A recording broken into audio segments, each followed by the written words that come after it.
Magluluto tayo guys ng malunggay. Lagyan natin ng bihon. Masarap yan guys. Ayan, malunggay. Tapos, lagyan ng bihon. Sabaw-sabaw at saka isang corned beef. Siyempre. At saka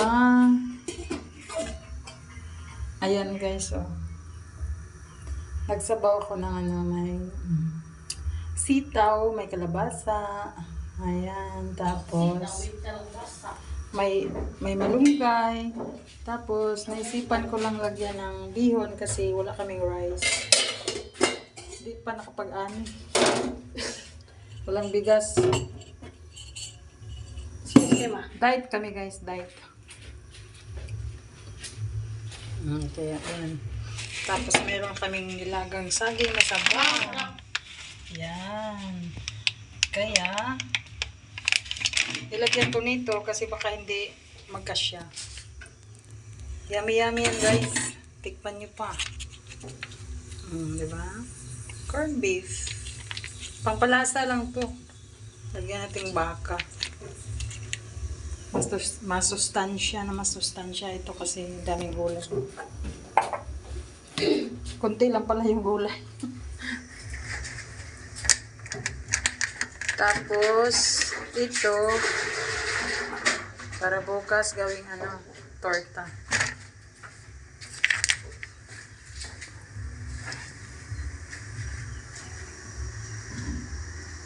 Yan, kumukulo-kulo pang ating sinabawan.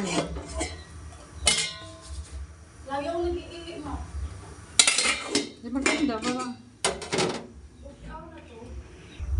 Nilagay ko na yung guys. Bihon at saka corned beef. Talagay pa natin yung pansit. Kasi wala tayong rice ngayon. Kailangan maraming gulay.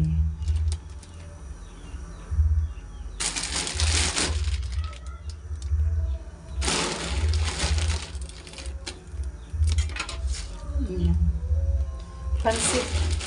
Nakakain na ba kayo guys? Pansit na may malunggay. At saka kalabasa. At saka sitaw. Masarap to eh. Kaso sana masabaw to. Kasi yung bihon kasi humihigop siya ng sabaw.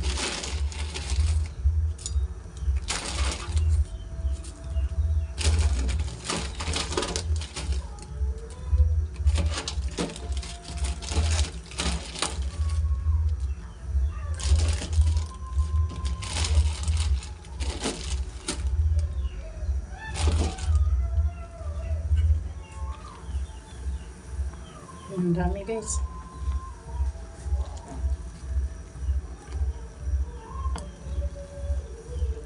Dumadami. Mamaya wala na siguro sabaw ito.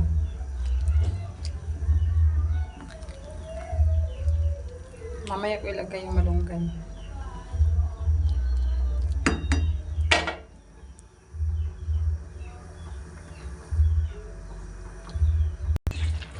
Ayan, nilagyan natin yung malunggay guys. Ito na yung noodles na may malunggay.